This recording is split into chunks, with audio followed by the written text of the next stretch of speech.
نحمده ونصلي ونسلم على رسوله الكريم أما بعد فأعوذ بالله من الشيطان الرجيم بسم الله الرحمن الرحيم والصلاة والسلام عليك يا سيدي يا رسول الله وعلى آلك وأصحابك يا سيدي يا حبيب الله۔ حضرات اکرام، درس فقہ میں نکاح کا بیان یہ اس بار گزشتہ درس سے میں نے آغاز کیا اور آج اسی کا یہ سلسلہ آگے بڑھائیں گے۔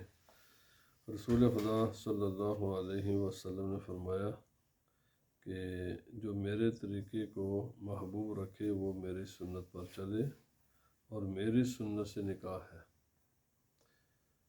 تمام قیامت تک آنے والے اہل ایمان کو حکم ہے خدا کا کہ رسول اللہ صلی اللہ علیہ وسلم کی اتباع کرنی ہے، پیروی کرنی ہے۔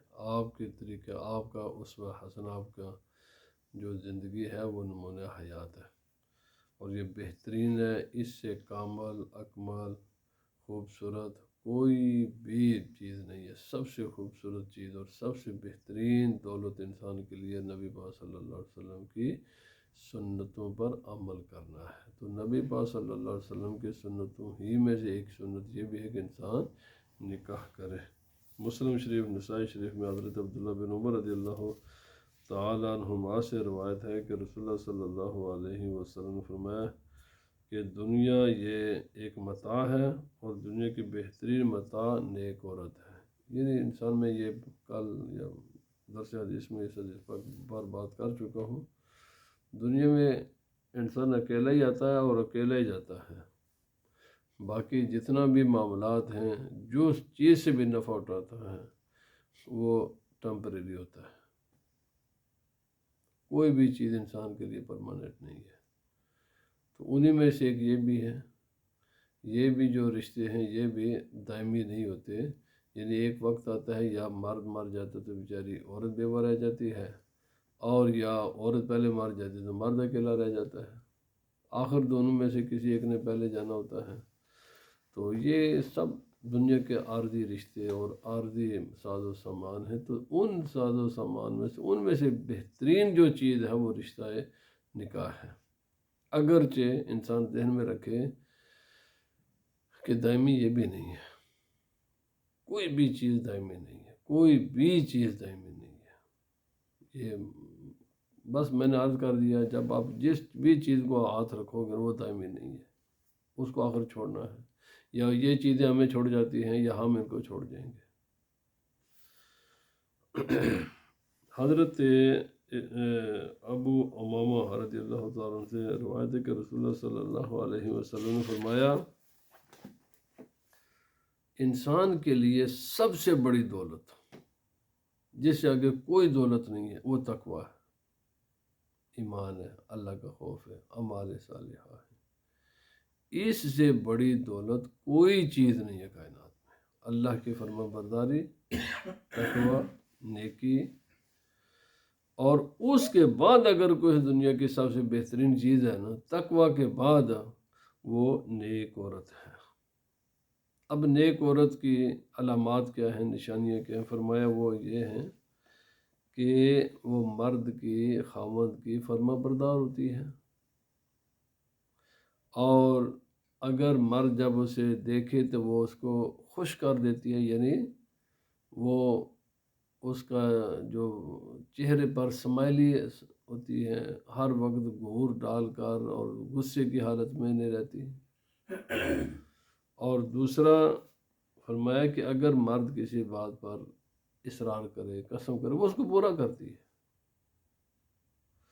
اور تیسرا نبی پاک صلی اللہ علیہ وسلم نے فرمایا اچھی عورت کی یہ نشانی ہے، نہ وہ اپنے ذات کے اعتبار سے اور نہ ہی شوہر کے مال کے اعتبار سے کسی میں بھی خیانت نہیں کرتی۔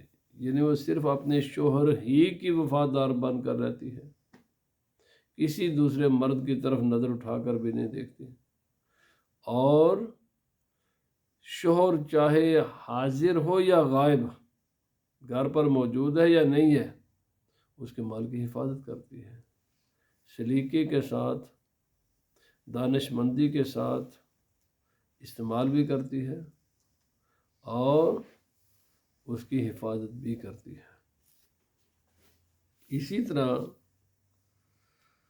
رسول خدا صلی اللہ علیہ وسلم نے فرمایا جس انسان کو یہ چار چیزیں مل گئی نا، سمجھو کہ اس کی دنیا بھی جنت ہے، اس کی آخرت بھی جنت ہے۔ وہ دنیا کا سب سے خوش قسمت ترین لکیسٹ انسان ہے، وہ سب سے لکی انسان ہے۔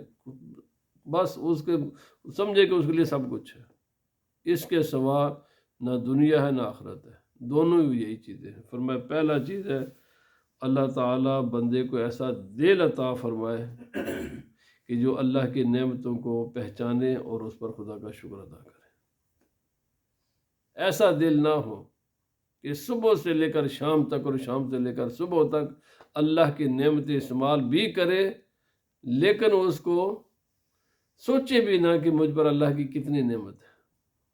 یہ اللہ نے مجھے زندگی بخشی ہے، اللہ نے مجھے صحت عطا کی ہے، اللہ پاک نے مجھے آنکھیں دیکھنے کے لیے عطا کی ہیں، پاؤں چلنے کے لیے عطا کیے ہیں، کیا کچھ میرے رب نے مجھے نہیں دیا، رہنے کے لیے مکان دیا ہے، اور گزارنے کے لیے اچھے ماں باپ بہن بھائی رشتے دار اللہ کی مخلوق مجھے دی ہے۔ یہ ساری جو بھی اللہ کی نعمتیں ہیں نا، اللہ نے مجھے نماز پڑھنے کی توفیق دی ہے، روزہ رکھنے کی توفیق دی ہے، اللہ کی راہ میں مال خرچ کرنے کی توفیق دی ہے۔ اللہ کی نعمتوں کو پہچانے، دل سے تسلیم کرے، اور تسلیم کرنے کے بعد خدا کا شکر گزار بنے، باغی نہ ہو۔ یہ نہیں کہ مال دے خدا اور ان کو حرام کاموں میں لگائے، زندگی دے خدا اور اس جسم کو اور اس باڈی کو انسان حرام کاموں میں لگائے، خدا کے نافرمانی میں نہیں۔ بھائی اللہ نے صحت دی ہے تو اس کو اللہ کی بندگی میں لگاؤ، اللہ نے مال دیا ہے تو اس کو خدا کی بندگی میں لگاؤ، حرام کاموں میں نہ اس کو خرچ کرو۔ شکر گزار دل سب سے پہلے نبی پاک صلی اللہ علیہ وسلم نے فرمایا۔ دوسری ہے زبان ہو تو اللہ کا ذکر کرنے والی ہو، اس زبان پر غیبتیں، گالی گلوچ، لوگوں کو تکلیف دینا، پریشان کرنا نہیں بھائی۔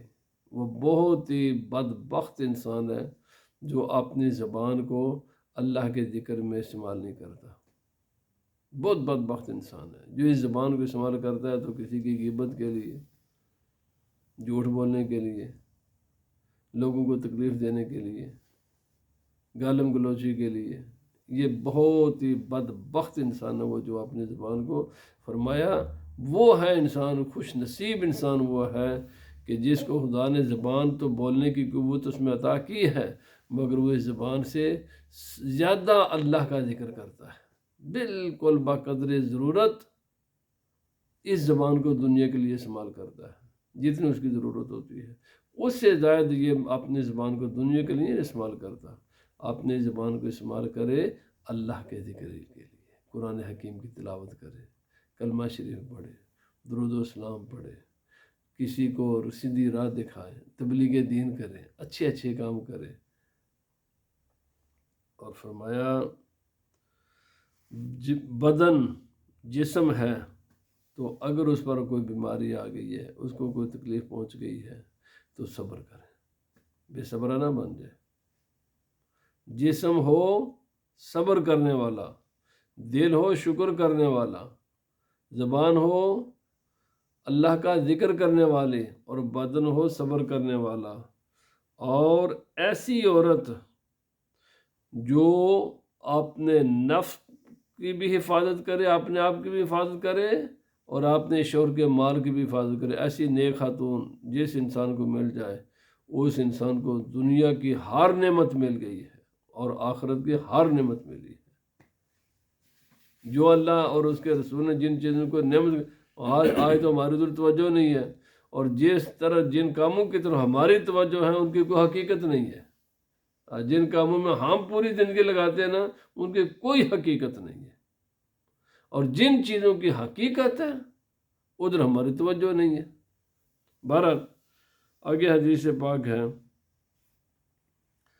نبی پاک صلی اللہ علیہ وسلم نے فرمایا نیک بختی کی 3 چیزیں ہیں، بس یہ 3 چیزوں پر اگر اللہ نے کسی کو یہ 3 عطا کر دی ہیں تو وہ سمجھے کہ اللہ نے اس کو ہر دولت عطا کر دی ہے۔ پہلی یہ ہے کہ نیک عورت ہو، با اخلاق، وفادار عورت ملے، نیک ہو، فرما بردار ہو، اللہ کی عبادت گزار ہو، اپنے شوہر کی، اپنی فیملی کی وفادار ہو۔ جو جس انسان میں وفا نہیں ہے اپنے فیملی کے ساتھ، اپنے شوہر کے ساتھ، وہ انسان کتے اور بلی سے بھی بدتر ہے۔ اس لیے کہ یہ جانور اپنے مالک کے وفادار ہوتے ہیں۔ کتا جس گھر کا کھانا کھا لے نا، پھر دوسرے گھر کی طرف وہ نہیں دیکھتا۔ بلی جس گھر کا ایک بار لقمہ کھا لے نا، پھر دوسری طرف نہیں وہ دیکھتی۔ اور جو انسان کسی کے گھر میں پیدا ہو، یا کسی کا شوہر ہے، یا اس کی وہ کسی کی وہ بیوی ہے، اور وہ انہی کے دشمن بن جائے، تو ایسے انسان جانوروں سے بھی بدتر ہوتے ہیں۔ نبی پاک صلی اللہ علیہ وسلم نے فرمایا نیک عورت ہو، وفادار ہو۔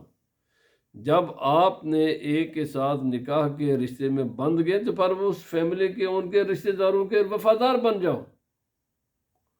ان کے بارے میں کوئی کسی قسم کی غداری نہ کرو کہ اوپر سے اپنے مطلب کے لیے الگ اور اندر سے جڑیں کاٹو۔ یہ سب سے بدترین انسان وہ ہوتا ہے جو کسی کے ساتھ رہتا ہے اور پھر اس کا وفادار بھی نہیں ہوتا۔ بھائی اگر وفاداری نہیں نبھانی تو پھر انکار کر دو اس رشتے سے۔ اگر اس رشتے میں تم منسلک ہوئے ہو تو پھر وفادار بن کر رہو۔ دوسرا، اچھا مکان ہو۔ اگر کسی کو خدا تعالیٰ نے مکان کشادہ دے دیا، اچھا مکان ہے، پڑوسی اچھے ہیں، یہ اللہ کی بہت بڑی نعمت ہے، بہت بڑی نعمت ہے۔ کسی کو اللہ تعالیٰ اچھا مکان دے دے۔ کیوں؟ کبھی کبھی مکان بڑا ہوتا ہے، پڑوسی برے ہوتے ہیں۔ کبھی کبھی پڑوسی بہت اچھے ہیں لیکن مکان چھوٹا سا ہوتا ہے۔ بہت سے معاملات ہوتے ہیں۔ مکان ہو انسان کا اپنا، اور ہو کشادہ، اور پڑوسی بھی ہوں اچھے، یہ دنیا کی بہت بڑی نعمت ہے، بہت بڑی نعمت ہے۔ اگر کسی انسان کو اللہ نے ایسا دے دیا کوئی، تو اس انسان کو خدا کا شکر گزار ہونا چاہیے، بہت بڑا شکر گزار ہونا چاہیے۔ اور تیسری ہے اچھی سواری، کار ہے یا جو بھی کسی کی کوئی سواری ہو لیکن اچھی ہو، پریشان کرنے والی نہ ہو۔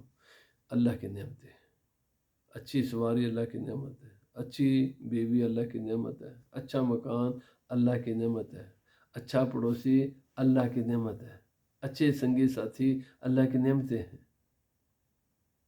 بھائی خود بھی دوسروں کے ساتھ وفادار بن کر رہو، اور اگر کوئی آپ کے ساتھ وفادار ہے تو آپ بھی اس سے بڑھ کر اس کے ساتھ وفا کرو۔ بے وفائی، میں نے پہلے عرض کر دیا، یہ کسی بھی انسان میں، جب جانوروں میں اللہ نے وفا رکھی ہے، جانوروں میں بھی وفا ہے۔ یہ اتنے جانور جو انسانوں کے ساتھ رہتے ہیں، اگر ان میں وفا نہ ہو تو انسان کی زندگی جہنم بن جائے۔ اگر جانوروں میں خدا نے وفا رکھی ہے تو انسان میں تو مہا وفا ہونی چاہیے۔ حدیث پاک ہے، نبی پاک صلی اللہ علیہ وسلم نے فرمایا، جس انسان کو اچھی عورت مل گئی، آدھا دین اسے نصیب ہو گیا۔ آدھا دین تو صرف اچھی عورت ہے۔ اب باقی جو اچھا ہے اس کی تم کوشش کرو۔ آدھا دین اچھی عورت۔ اگر کسی کو اچھی بیوی مل گئی، اور یہ ملتی قسمت سے ہی ہے، آئیے باقی میں انشاءاللہ آگے چل کر عرض کروں گا کہ کوشش بھی ہونی چاہیے، اور اس کا طریقہ کہ میں انشاءاللہ بھی عرض کرتا ہوں۔ لیکن جب مل جائے ایسا رشتہ، ایسی بیوی، ایسا زندگی کا ساتھی مل جائے، عورت کو مرد مل جائے یا مرد کو عورت مل جائے، پھر اس کی قدر بھی کرنی چاہیے۔ رسول اللہ صلی اللہ علیہ وسلم نے فرمایا کہ نکاح میں 4 چیزیں دیکھی جاتی ہیں۔ لوگ مال کو دیکھتے ہیں، حسب و جمال کو دیکھتے ہیں، اور دین کو دیکھتے ہیں، اس کے رشتہ داروں کو یا اس کے عادات و کردار کو فرمایا جو نمبر 1 جس چیز کو رکھو نا وہ دین کو رکھو۔ میں نے ابھی کسی درس میں عرض کیا، جس چیز کو نمبر 1 رکھنا چاہیے اس پر تو ہمارا منہ بند ہو جاتا ہے، سیل ہو جاتا ہے۔ پوچھو بھائی تیرا عقیدہ کیا ہے، کس عقیدے سے تعلق رکھتی ہے، نماز پڑھتی ہے کہ نہیں پڑھتی، پردے کا انتظام کرتی ہے کہ نہیں کرتی، یا یہ لڑکا کون ہے۔ یقین کریں میرے زندگی کا تجربہ یہ ہے کہ دین کے مسئلے پر لوگوں کی منہ بند ہو جاتے ہیں، ان کی ٹانگیں کانپنے شروع ہو جاتی ہیں۔ بھائی وہ تو کوئی سنی ہے یا نہیں ہے، کون ہے، مسلمان بھی ہے کہ نہیں ہے؟ کیونکہ میری زندگی میں ایسا ہوا کہ لڑکا قادیانی نکلا۔ پہلے پوچھ لیتے نا، پہلے تمہیں پوچھنے میں کیا رجا، بھائی پوچھو تو وہابی تو نہیں ہے، دیوبندی تو نہیں ہے، کوئی قادیانی تو نہیں ہے، کوئی فلاں تو نہیں ہے، بھائی سنی ہے، سنی کے نکاح، کوئی شیعہ تو نہیں ہے۔ پوچھ پہلے، کیا ہوگا، پہلے پوچھو، اس کے بعد اب سارے معاملات کو چلاؤ۔ اسی طرح پہ نماز پڑھتی کہ نہیں پڑھتی، بھائی پردہ کرتی کہ نہیں کرتی، کچھ قرآن پاک بھی اس نے پڑھا ہوا کہ نہیں پڑھا ہوا، کوئی دین کی سمجھ بوجھ بھی ہے یا نہیں ہے۔ یہ معاملات پہلے کرو، اس کے بعد سارے معاملات کو کرو۔ جن چیزوں کو ہمیں کرنا چاہیے وہ کرتے نہیں ہیں، اور جن چیزوں کو نہیں کرنا چاہیے وہ ہم کرتے ہیں۔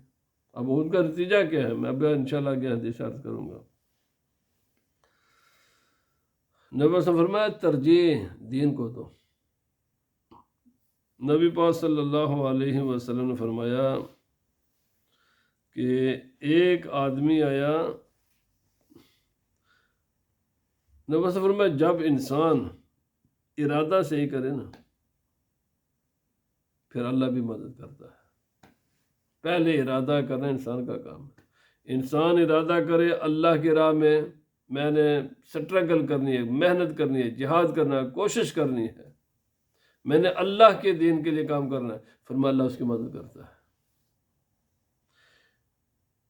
غلام ہو اپنے آقا سے صحیح معاہدہ کر لے کہ تو میرے ساتھ ایک معاہدہ کر، میں تجھے اتنی رقم دے دوں گا، تو مجھے آزادی دے دینا۔ فرمایا جب سچی نیت کے ساتھ وہ معاہدہ کرے گا نا اللہ اس کے لیے انتظام فرما دے گا۔ ایک انسان ارادہ کر لے کہ مجھے نیک عورت کے ساتھ نکاح کرنا ہے، مجھے رشتہ نیک چاہیے، فرمایا جب ارادہ کرو گے نا تو اللہ تعالیٰ نیک رشتہ عطا کر دے گا، اللہ مدد فرمائے گا۔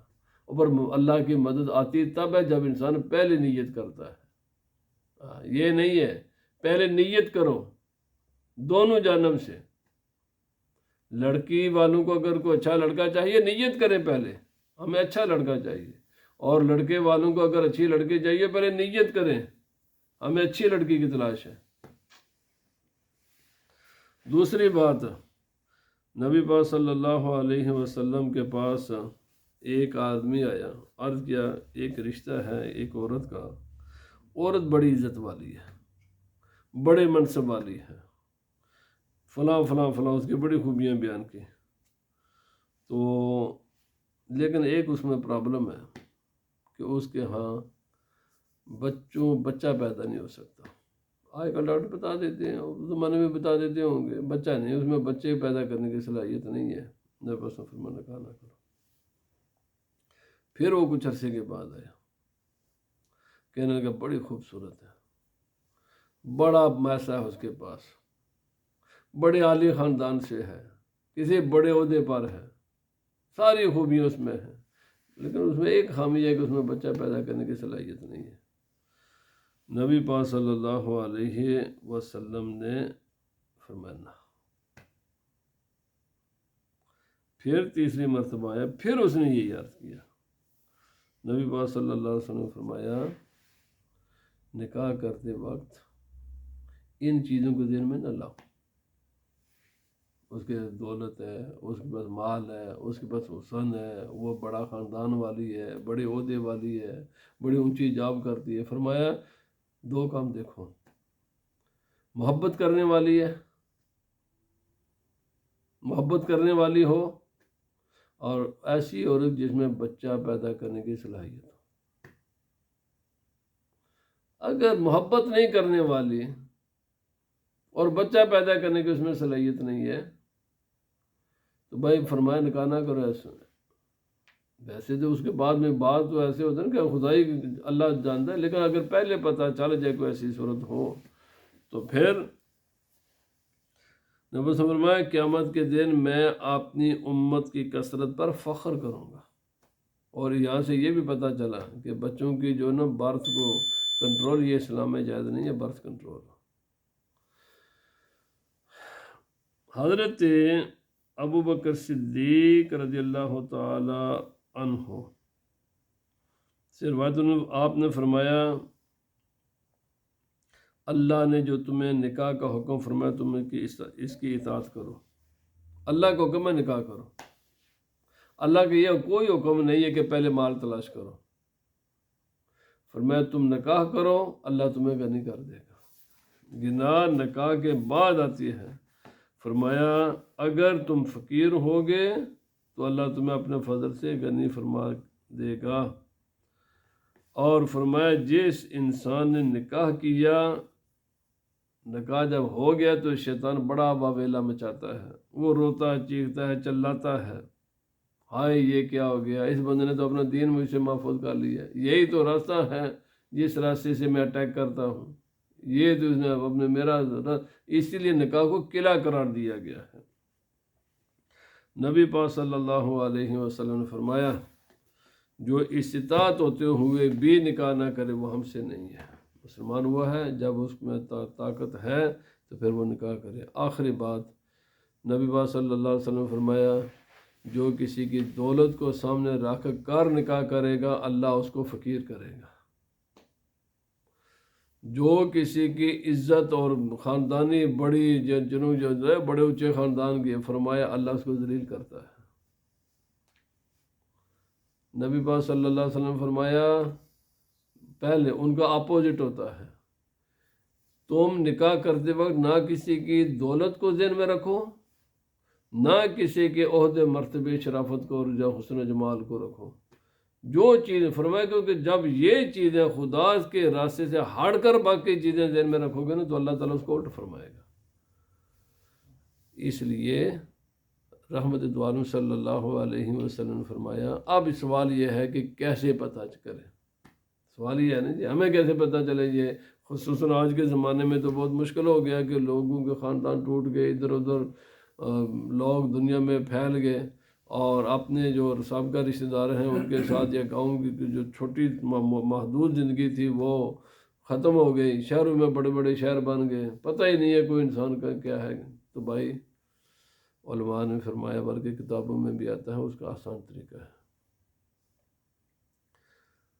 اولاد وہ ہوتی تو بچہ ہو تو یہ بھی کسی کی اولاد ہی ہوتا ہے، اور بیٹی ہو تو وہ بھی کسی کی اولاد ہی ہوتی ہے۔ یاد رکھو خاندانی اثرات بہت گہرے ہوتے ہیں، یہ کبھی بھی انسان خاندانی اثرات سے باہر نہیں نکل سکتا۔ تو یہ دیکھ لو کہ اس کی ماں، اس کے عادات اطوار، چال چلن، طور طریقے کیسے ہیں، اس کے باپ کے دیکھ لو، اس کے باقی جو رشتہ دار ہیں ان کو دیکھ لو، اس کے بہن بھائیوں کو دیکھ لو۔ فرمایا ان سے بالکل جیسے وہ ہوں گے نا، یقیناً یہ بھی 19-20 ہی کا فرق پڑ سکتا ہے، اس سے زیادہ نہیں پڑ سکتا۔ رشتہ کرتے وقت اس کے جتنے بھی جنہیں اگر لڑکے والے ہیں تو لڑکے والے دیکھیں کہ اس لڑکے کے چاچے کیسے ہیں، تائی کیسے ہیں، باپ کیسا ہے، ماں کیسی ہے، باقی بھائی کیسے ہیں، ان کو دیکھ لو، بس جیسے وہ ہوں گے نا یہ ایسے ہی ہوگا۔ یہ نہیں ہو سکتا کہ بالکل نیا قسم کا انسان نکل آئے کہیں سے۔ بھائی کیوں کہ جو یہ اثرات انسان پر ہوتے ہیں یہ انمٹ ہوتے ہیں۔ جہاں انسان نے گرو کیا ہوتا اپنے زندگی کے سال 15-20 سال جہاں گزارے ہوتے ہیں وہ اثرات پوری زندگی انسان پر رہتے ہیں۔ اچھے خاندان کا لڑکا ہمیشہ ہی اچھا ہوگا، بہت کم ایسا ہے کہ اس کے ماں باپ بہن بھائی اجزاء اقربا وہ سارے اچھے ہوں اور وہ آگے سے اگلے درجے کا خبیث نکلا، ہو جاتا ہے البتہ یہ قلیل ہے اور یہ بھی بہت کم ہے، یہی حال لڑکی والوں کا ہے۔ اور ایسے بھی بہت کم ہے کہ وہ سارے کے سارے دوسرے قسم کے لوگ ہوں اور وہ کسی اور قسم کا نکلا ہے۔ بھائی باقی خاندان کو دیکھ لو، جس گھر میں وہ پیدا ہوا یا پیدا ہوئی ہے ان کے ماحول کو دیکھو، ان کے خاندان والوں کو دیکھ لو، ان کے دوست احباب کو دیکھ لو، بس جیسے وہ ہوں گے نا ایسے یہ ہوگا یا ایسے یہ ہوگی۔ تو یہ طریقہ ہے، چونکہ پتہ تو ایکچوئل اوریجنل انسان کا پتہ چلتا ہے نکاح کے بعد۔ یہ بھی بات کافی حد تک ٹھیک ہے کہ لڑکی کا بھی پتہ نہیں چلتا، لڑکے کا بھی نہیں پتہ چلتا یہ کیسا ہوگا، لیکن عموماً یہی ہوتا ہے جیسے اس کے جہاں وہ اس کی پرورش اس نے پائی ہے، جیسے وہ ہوتے ہیں انسان یہ ایسے ہی ہوتا ہے۔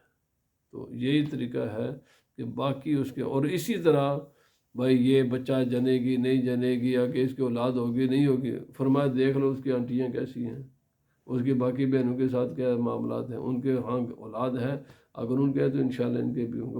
وہ ریئر کیس ہوتے ہیں کہ وہاں تو ہو یا نہ ہو، یہ ریئر ہوتے ہیں، لیکن عموماً ہوتا ایسے ہی ہے۔ اللہ پاک، اور یہاں پر یہ ایک سائنٹیفک چیز ہے، یہ کوئی صرف دین کا مسئلہ نہیں، یہ سائنٹیفک چیز ہے۔ ڈاکٹر بھی پوچھتے ہیں آپ کی جب کوئی بیماری ہوتی ہے تو آپ کی جناب فیملی ہسٹری کیا ہے، کیوں؟ وہ کہتے ہیں یہ چیزیں جنریٹ کرتی ہیں، پیچھے سے چلتی آتی ہیں، جیسے بیماریاں، صحت، باقی جسمانی خصوصیات پیچھے سے آتی ہیں، ایسے ہی یہ جو اخلاقی، دینی، قلبی معاملات ہیں یہ بھی ٹرانسفر ہوتے ہیں۔ تو اللہ پاک ہمیں ان چیزوں کو سمجھنے کی توفیق عطا فرمائے۔ وما علینا الا البلاغ۔